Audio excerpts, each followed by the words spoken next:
para compartir la palabra de Dios.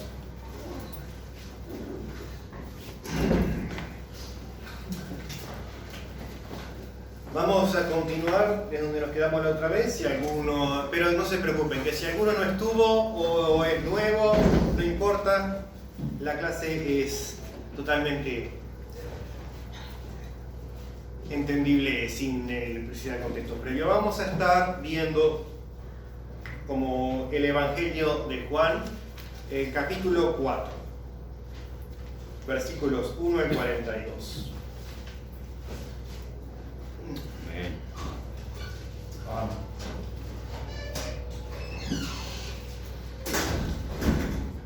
Cuando pues el Señor entendió que los fariseos habían oído decir: Jesús hace y bautiza más discípulos que Juan. El Evangelio de Juan, capítulo 4, versículo 1. Cuando el Señor entendió que los fariseos habían oído decir: Jesús hace y bautiza más discípulos que Juan, aunque Jesús no bautizaba sino sus discípulos, salió de Judea y se fue otra vez a Galilea, y le era necesario pasar por Samaria. Vino pues a una ciudad de Samaria llamada Sicar, junto a la heredad que Jacob dio a su hijo José. Y estaba allí el pozo de Jacob. Entonces Jesús, cansado del camino, se sentó así junto al pozo.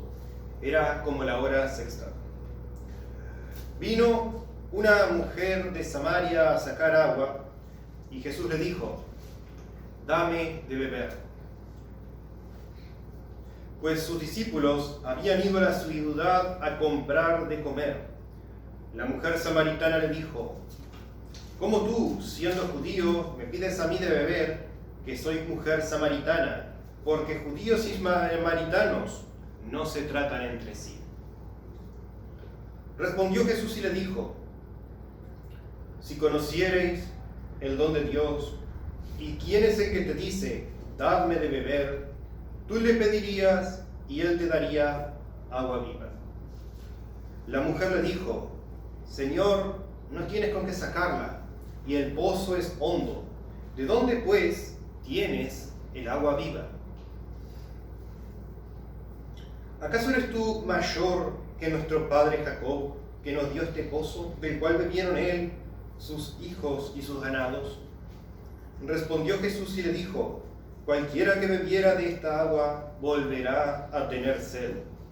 Mas el que bebiere del agua que yo le daré no tendrá sed jamás, sino que el agua que yo le daré será en él una fuente de agua que salte para vida eterna.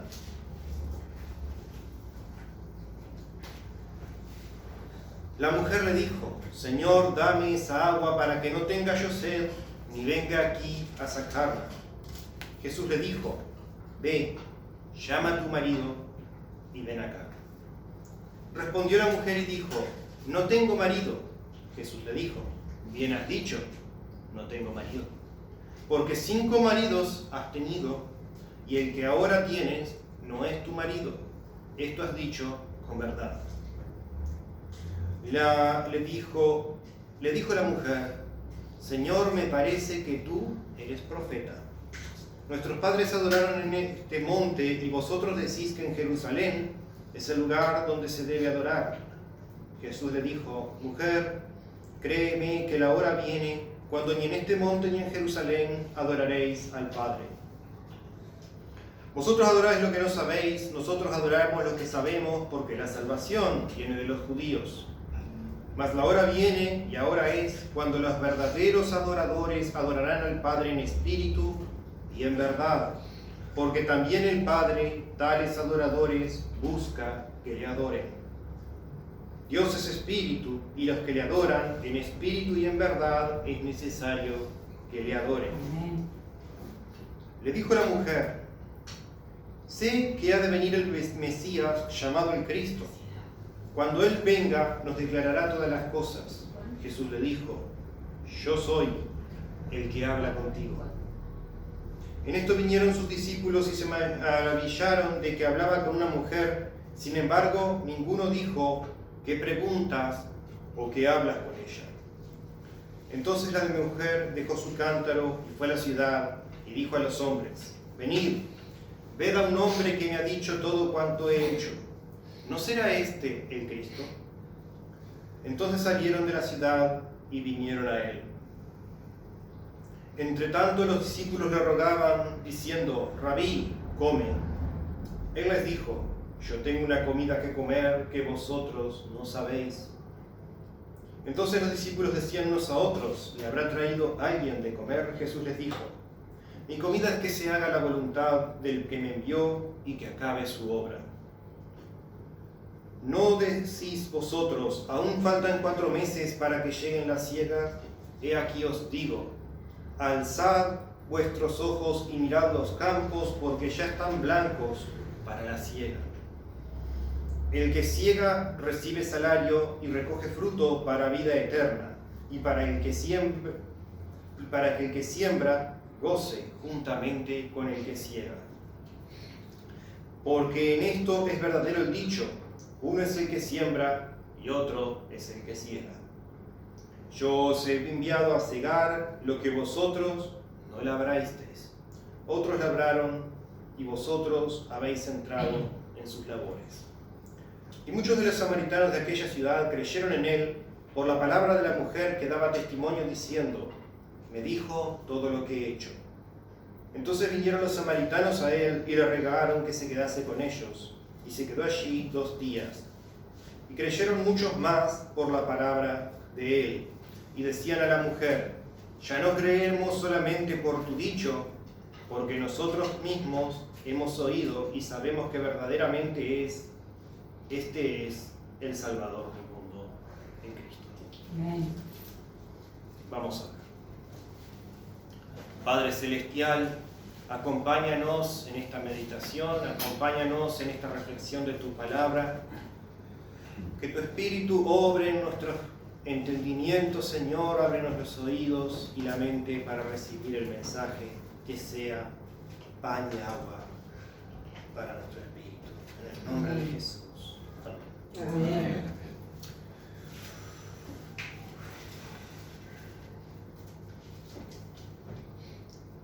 Aquí vemos al Señor evangelizar. Y lo que tenemos acá es una muy buena guía para el evangelizar. Hay muchas formas de aproximarnos a una persona que queremos presentar a Cristo, a quien queremos entregar el mensaje de salvación.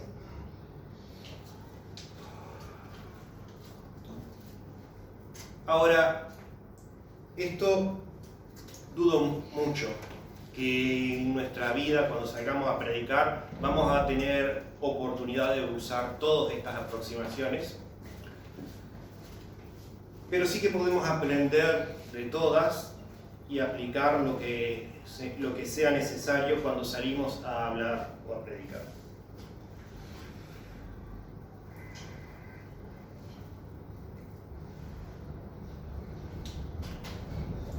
Primero, el contexto.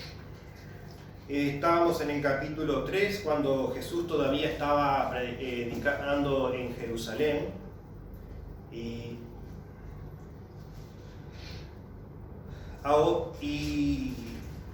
ahora abandona la región de Jerusalén para pasar por la región de Samaria.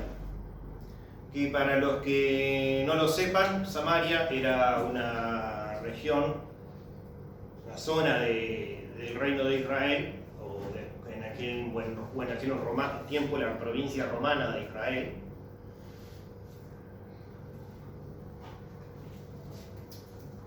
que era considerada un pueblo distinto de los judíos, porque no había un nexo, una conexión.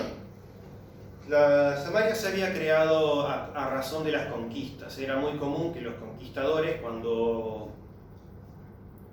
Cuando conquistaban una ciudad, primero fueron los persas, después los romanos, y lo que hacían era movían a la gente, a sus propios ciudadanos, a irse a vivir allí y se expatriaban a otros. Fue lo que le pasó a Daniel y a sus hermanos en el Antiguo Testamento. El rey de Persia no solo se llevó muchos jóvenes de Israel, también trajo un montón. Y esto creó una cultura que ya venía de religiones paganas. Traían sus ídolos y fueron traídos a poblar la tierra de Jerusalén, y ellos querían seguir las leyes del Dios de la tierra y adorarlo como era debido, pero traían un montón de ideas de foráneas que se mezclaron, creando un culto que no era el judaísmo según la ley mosaica. Y aunque adoraban a Jehová, no tenían ninguna buena relación con los judíos, que los veían como invasores y veían su forma de adorar a Dios como blasfema. Así que había una gran rivalidad y enemistad.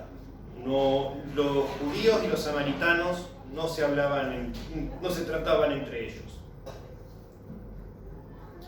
Es difícil, capaz para nosotros, entender lo que puede ser esto, sobre todo que vivimos en un país en paz, que no tiene grandes divisiones a lo largo de grupos étnicos o culturales o incluso políticos. Incluso si encontramos, lo más diferente que vamos a encontrar es alguien que practique otra religión o que sea del otro lado del espectro político, y aún así no resulta tan difícil tener una conversación civilizada con los demás y convivir. Pero en estos tiempos había un tribalismo mucho más grande, a tal punto que cuando el propio reino de Israel se dividió en dos partes, había casi como una competencia y rivalidad entre los dos, al punto que el rey de Israel quiso construir su propio templo para que sus siervos no fuesen a adorar a Dios en el monte de Jerusalén, porque estaban en la región de Judea. Es fascinante estudiar historia y ver el contexto que te puede aprender. Todavía se vive en muchas partes del mundo donde hay pueblos que forman parte de una misma nación, pero tienen orígenes muy distintos y a menudo no muy pacífico la convivencia. Lo escuchamos tal vez con algunos hermanos que predican ahí y ahí se nota más, pero en nosotros no lo vemos todos los días. Pero para nosotros nos basta entender que los judíos y los samaritanos tenían una relación más que tensa. No necesariamente violenta,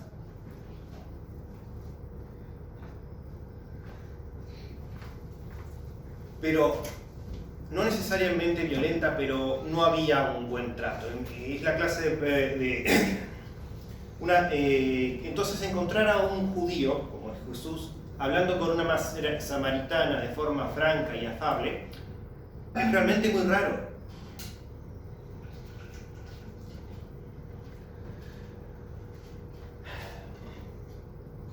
Pero Jesús está sentado junto a un pozo cisterna cuando viene la mujer samaritana a hablar.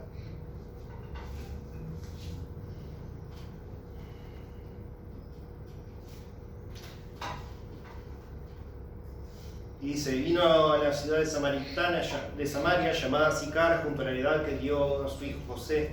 Y estaba allí el pozo de Jacob. Entonces Jesús, cansado del camino, se sentó así junto al pozo. Era como la hora sexta.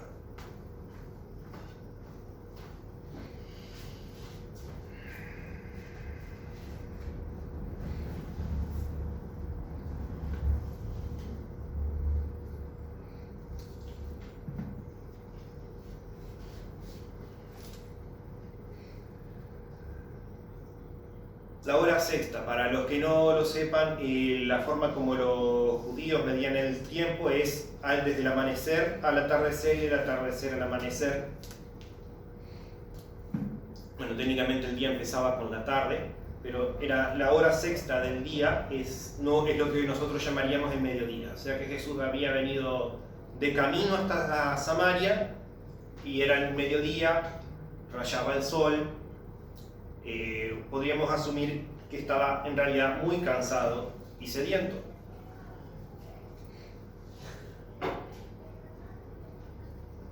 Y para los que han visto los pozos, que estamos acostumbrados aquí a los pozos que tienen la roldanita y el cablecito y el balde, ya no son tan comunes, así que capaz es que es posible encontrar a alguien acá que nunca haya visto uno de esos en su vida, me acabo de dar cuenta.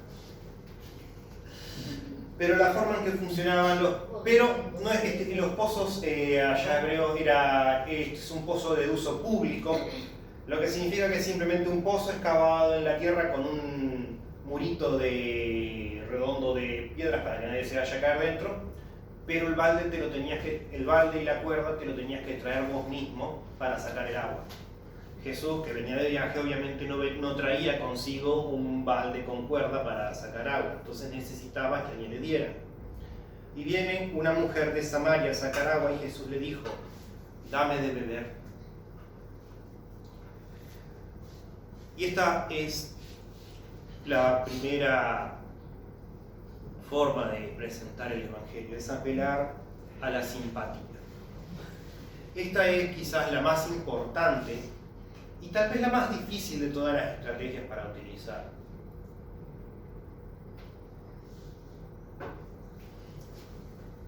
Pero cuando encuentras a alguien a quien quieres hablarle de Cristo y le hablas de Cristo, suelen ser las veces que tenés menos resultado. Por lo general he notado que cuando salgo a predicar, y repito, esta es la más difícil, porque sobre todo si alguien como yo que no es muy bueno hablando con otros, los mejores resultados sean cuando podés, antes de empezar a predicar, establecer una conversación completamente natural y campechana, como se dice, generar simpatía, establecer una conexión, un vínculo. De ahí la conversación se va a temas más espirituales más adelante. Si no es imposible, el poder del Espíritu todo lo puede al final, pero cuando empieza la conversación con ¿has oído hablar del Señor Jesucristo?, estás peleando una batalla contra arriba. Repito, no es imposible y no es contraproducente. A veces no tienes suficiente información o la ocasión para tratar de expresar de una forma más natural a veces la situación, y a veces el tipo solo quiere que vos vayas al grano para saber, así que tampoco puede estar de vuelta. Pero acá vemos que con dame de beber estamos hablando de una conversación en términos completamente mundanos, y eso lo que crea es un sentido de una comunalidad, algo que nos pone en común. Jesús era un judío y un maestro, y esta era una mujer samaritana. Jesús, ¿qué hace? Le habla como un igual. Eso es lo que hace, esa es la primera estrategia, tratar de establecer algo en común. Si vos venís como un predicador, ya te estás poniendo como un maestro, como una autoridad, incluso si no estás tratando de hacerlo. Pero pero si son dos personas charlando, la conversación puede desenvolverse de una forma mucho más natural. Y eso sirve un montón para derribar un montón de barreras que una persona puede tener. Como siempre, tengo que adquirir que el Espíritu, que en toda predicación tenemos que dejar obrar el Espíritu a través de nosotros. Esto no se trata de estrategias para predicar y convencer a las personas como nuestra propia astucia. No es que vamos a ir el tipo Sherlock Holmes, observarlo arriba abajo, este probablemente este tiene una corbata de esta forma que dice que fue a tal universidad, ya tengo un tema de conversación con este. No estamos tratando de convencer a nadie, siempre tenemos que dejar el espíritu obrar. La conversación tiene que salir de forma natural. Porque al final no vamos a ser prosélitos, vamos a ser conversos. La conversión tiene que salir del otro. Muy importante aclarar eso. Jesús no estaba planeando una elaborada estrategia para convencer a la mujer de aceptar su mensaje. No, la razón por la que le dijo, dame de beber, es porque tenía sed y no tenía un balde con el que sacar agua.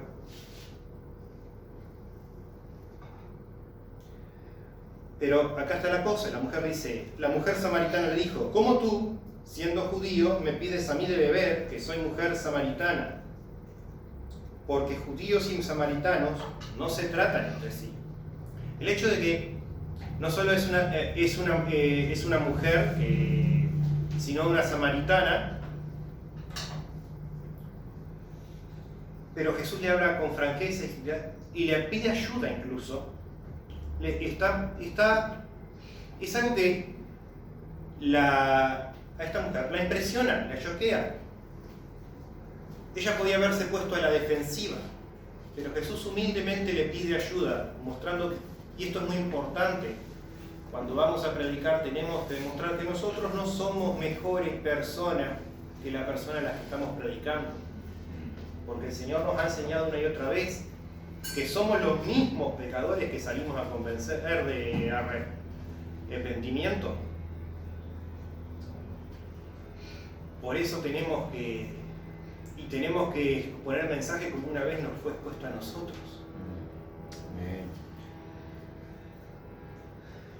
Respondió Jesús y le dijo, si conocieres el don de Dios, quien es el que te dice, dame de beber, tú le pedirías y él te daría agua viva.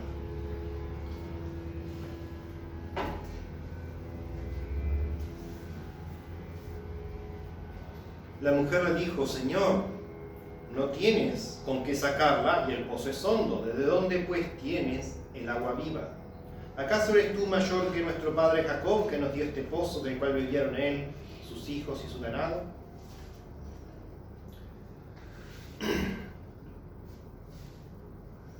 La segunda estrategia es apelar a las necesidades de las personas. Cuando hablamos con una persona, o si la conocemos, porque a veces son nuestros conocidos los que estamos tratando de ganar, no todas las personas con las que nos llevamos a diario son convertidos después de todo. Pero cuando hablamos con una persona, todas las personas tienen necesidades. Y si estamos acá en este salón es porque estamos convencidos de que Dios puede saciar todas nuestras necesidades. Amén. Cualquier necesidad que tenga puede ser llevada delante de Cristo.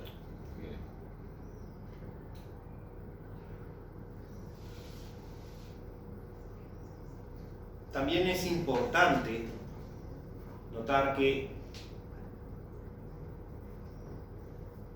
es mucho más importante adaptar el mensaje a la persona que lo está escuchando que seguir un programa predeterminado. Capaz que vos tenías una idea de lo que ibas a hablar o a tratar, pero esa no es la parte que si ves que esa no es la parte que la persona está interesada o necesita oír, tienes que adaptarte. En este caso, Jesús y la mujer samaritana han establecido un vínculo en común sobre el agua, sobre el hecho de que necesitan tomar agua, necesitan de beber, la sed. Y Jesús le dice,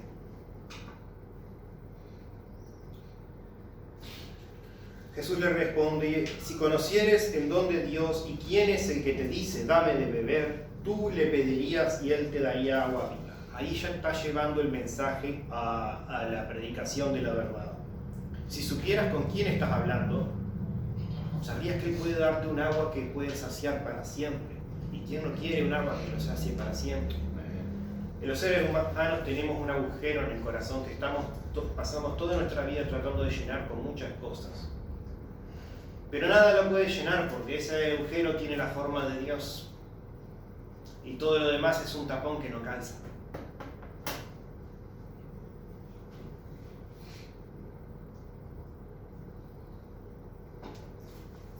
Todos tenemos necesidad de Dios. Amén. Y Dios puede proporcionarnos y suplir por las otras necesidades que tenemos. Eso es el mensaje que predicamos. Entonces, por eso es también siempre tan importante que el que salga a predicar busque. No es necesario que sea muy entendido en la palabra, porque hay que salir a predicar, pero sí es necesario que busque ser entendido en la palabra. Cuanto más entiendas de la palabra, mejor consejo puedas dar en mayor cantidad de circunstancias. La palabra es nuestra munición, nuestro equipo para ir a la batalla. Si un soldado va a la guerra sin mucha munición, algo va a poder lograr, pero no va a rendir mucho. Cuanto mejor preparado va el soldado a la expedición, más va a rendir, más va a poder, más útil va a ser. Asimismo es el que sale, el soldado que predica la palabra de salvación.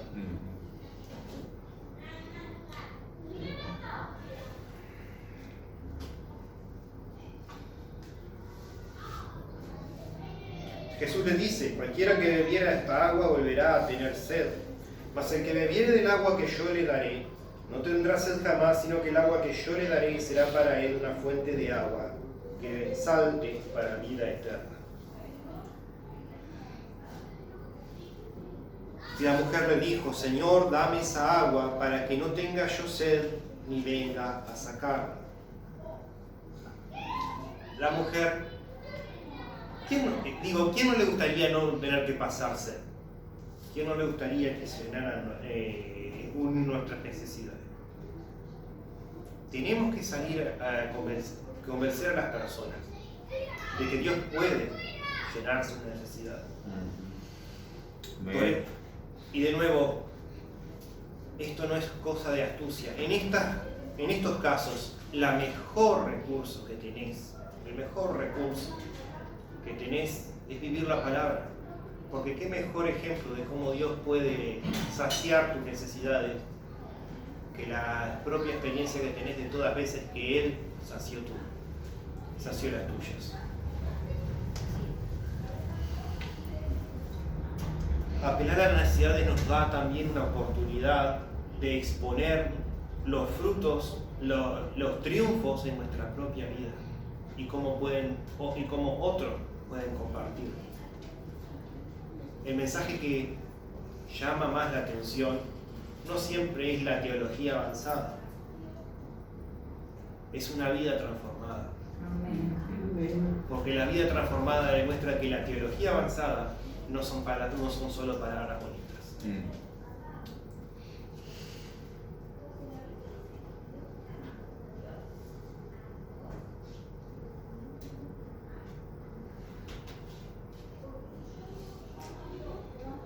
La mujer lo ve ahí y le dice, pero cuando la mujer lo ve, que él le promete agua, ella se da cuenta que no tiene ni la cuerda para sacarla.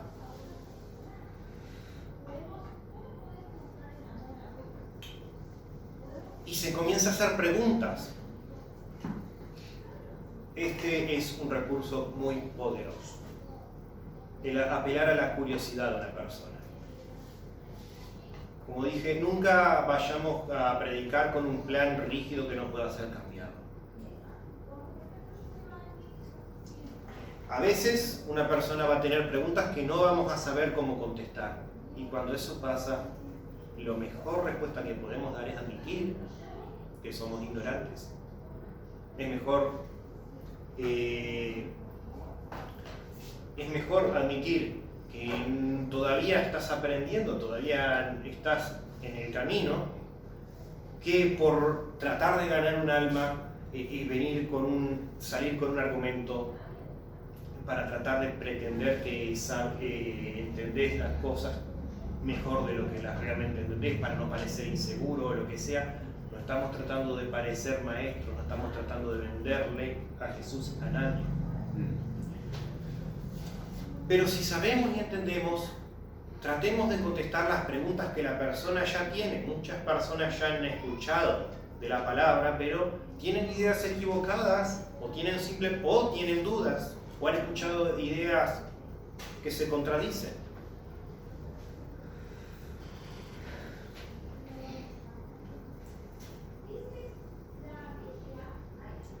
¿En qué tiene curiosidad una persona? ¿Qué es lo que desea saber? Esa es una muy buena forma de llevar una conversación a la verdad de Cristo. Especialmente porque las personas curiosas son las que están más abiertas a las ideas nuevas. Amén.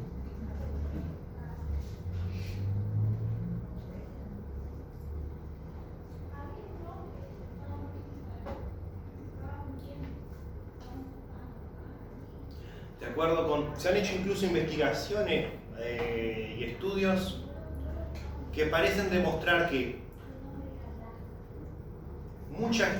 no son las personas de mente abierta las que son de mente más abierta. Mucha gente que se considera de mente abierta y lo expone como un valor muy importante y trata de ser una persona abierta en su vida, no siempre tiene la mente tan abierta como cree. Una persona que tiene curiosidad siempre tiene la mente abierta porque está en su naturaleza tratar de entender las cosas.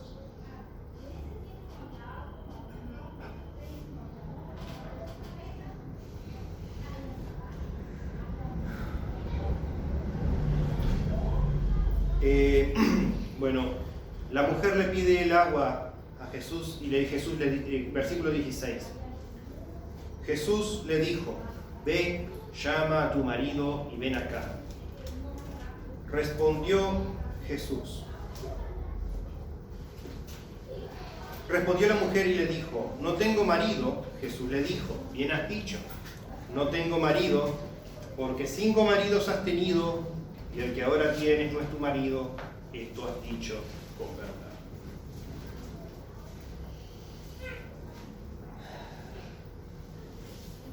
Esta ahora es una muy delicada y a veces la que más miedo da. Apelar a la conciencia.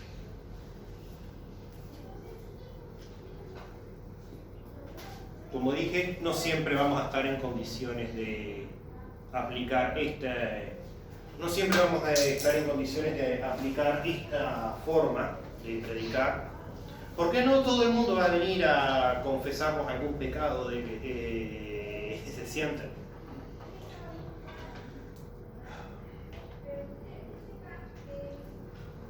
Pero todos tenemos una conciencia. Mucha gente dice que la gente es buena. Pero como cristianos, nosotros creemos que la gente son pecadores y son pecadores por naturaleza. Buscan pecar. Sin embargo, hay un cierto grado de verdad. Las personas, los seres humanos definitivamente buscamos ser buenos. Queremos ser buenos. El problema es que también queremos ser malos, queremos portarnos mal, queremos pecar. Y somos perfectamente capaces de querer dos cosas que se contradicen.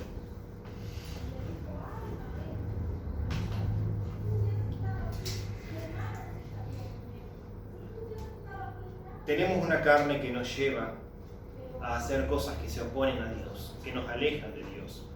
Y somos capaces de venir con un montón de excusas para justificar el por qué hacemos lo que hacemos y para convencernos a nosotros mismos de que esto no es pecado, o capaz que normalmente sería pecado, pero cuando luego yo es diferente por tal o cual motivo, es que yo tenía una muy buena razón para hacerlo. Pero si no afecta a nadie, ¿en qué molesta? Montones de razones. Pero Dios también nos dio una conciencia. Y puso en nosotros el deseo de ser buenos. Todos queremos ser buenos. El problema está en que ser bueno es difícil.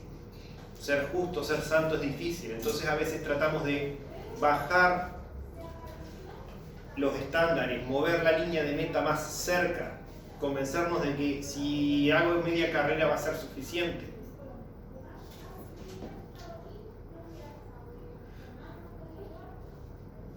Pero en nuestro corazón, en el fondo de nuestro corazón, siempre sabemos cuando algo está mal. Incluso si tratamos de acallarlo. Apelar a la conciencia.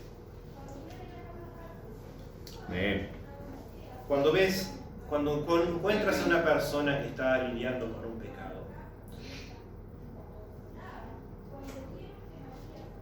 una persona que tiene dudas, o que vive una vida inmoral, puedes usar eso. Es como dije, es la opción más arriesgada y la más delicada de tratar.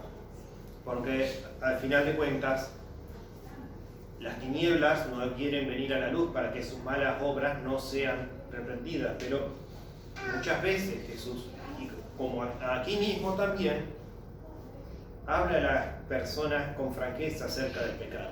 No con dureza,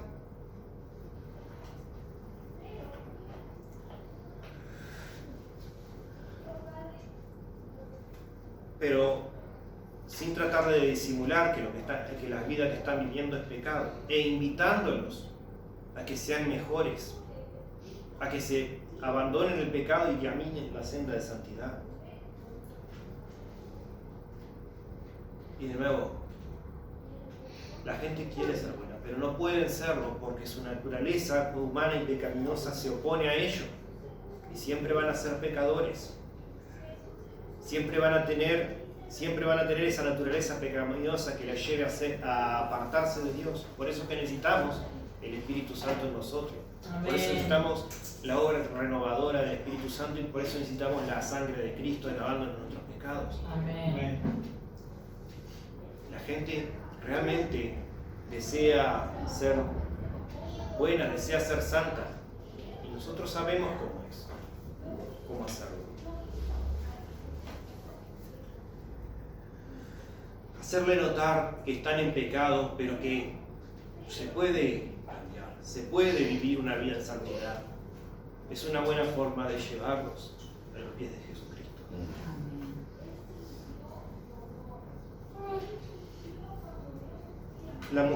Le dijo la mujer, Señor, me parece que tú eres profeta.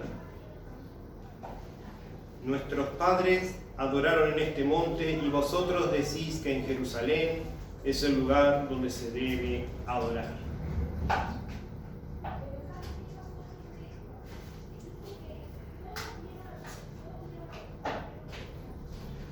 Jesús le dijo, mujer, créeme que la hora viene cuando ni en este monte ni en Jerusalén adoraréis al Padre.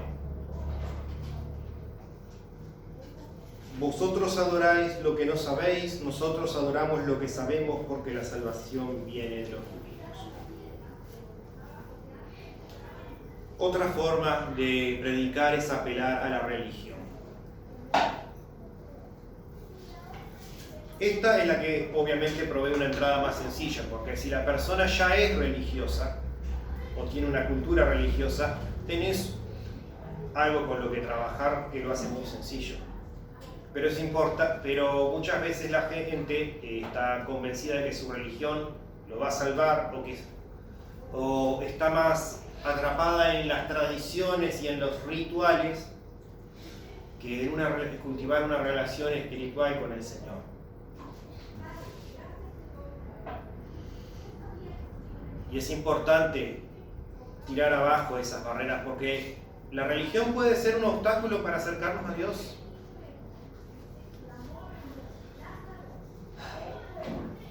Cuando nosotros llamamos bautistas fundamentales, porque creemos que la Biblia es el fundamento de la fe, y si Dios no lo dijo, y si la Biblia no habla de ello, entonces no tiene importancia de discutir y debatir acerca de ello. La Reforma Protestante empezó hace mucho tiempo, cuando Martín Lutero se puso a leer la Biblia, estudiar la palabra y cuestionar si todas las prácticas que tan religiosamente la gente seguía todos los domingos en la iglesia realmente tenían fundamento bíblico.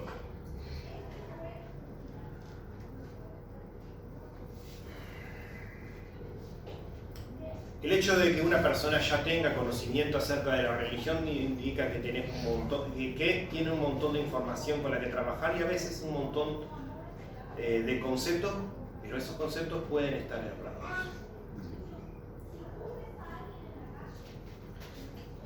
Y es muy bueno cuando la persona siente curiosidad sobre la religión y no la acepta dogmáticamente, sino lo que realmente, como a esta mujer samaritana, lo que le importa es cuál es la correcta forma de agradar a Dios. Amén. Eso es lo que tenemos que buscar.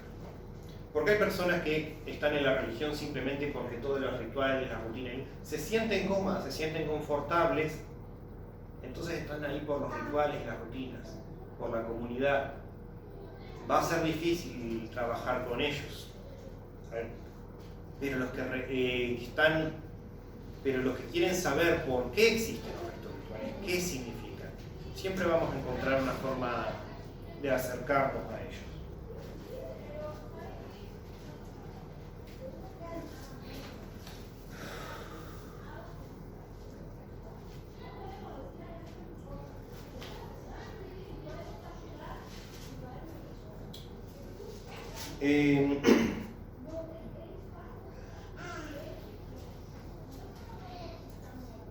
Jesús le dice que Dios es espíritu y que los que le adoran en espíritu y en verdad es necesario que le adoren.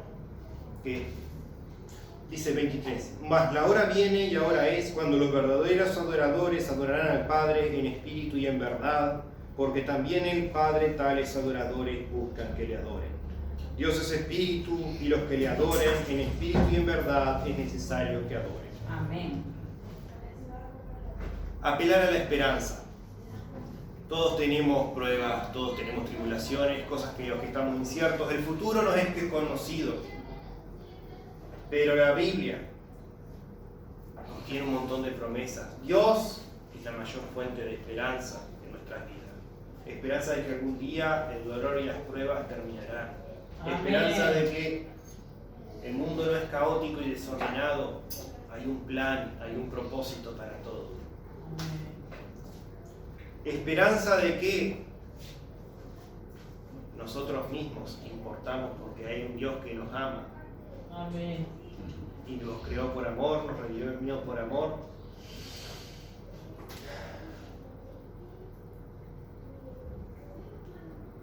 Como dije, tenemos un agujero en el corazón que solo Dios puede llenar perfectamente. Así es. Los seres humanos buscamos un propósito, una esperanza, una razón por vivir. Y acá está llena montones.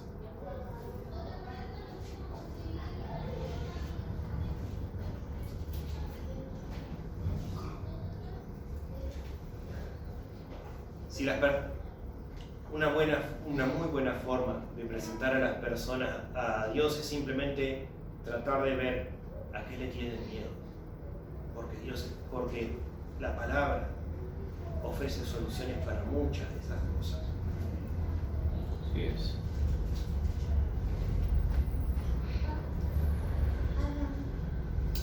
Le dijo la mujer: sé que ha de venir el Mesías, llamado el Cristo. Cuando Él venga, nos declarará todas las cosas. Jesús le dijo: yo soy el que habla contigo. Amén. Y el último paso, la última estrategia y la más importante, la que siempre tenemos que tratar de llegar, es apelar a la fe. Como dije, no siempre, muy raramente vamos a poder aplicar todas estas. Capaz que tenemos que aproximarla de un lado o de otro, o solo unas pocas aplican a cada persona, pero siempre tiene que haber una apelación a la fe, porque es la fe la que lo va a salvar. No lo vas a salvar vos, el predicador. El Espíritu de Dios, el Espíritu es el que salva, y la salvación viene por la fe. Y la mujer sabe que había un Mesías, sabe que hay una promesa, sabe que hay una esperanza.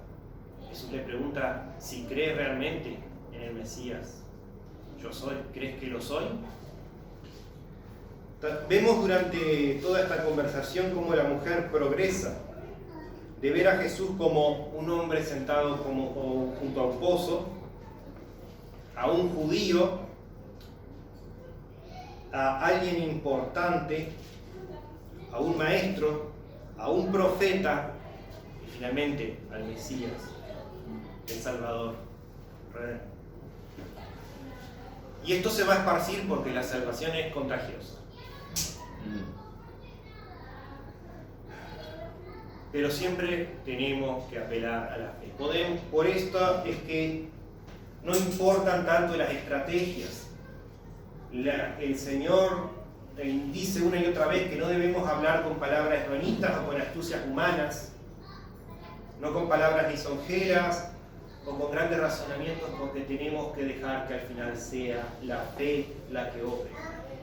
Al final del día, cuando salimos a predicar, lo que tenemos que preguntar a las personas es si tienen fe. Hacer que las personas se pregunten en qué tienen fe, en qué han puesto su fe.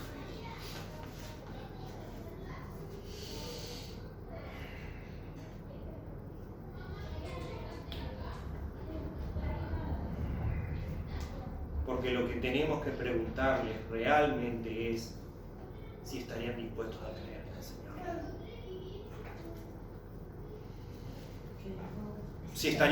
Si estarían dispuestos a creer en el Señor. Nada más importa, nada más salva. Como decía Pablo, ya sea por poco o por mucho, pero que creas.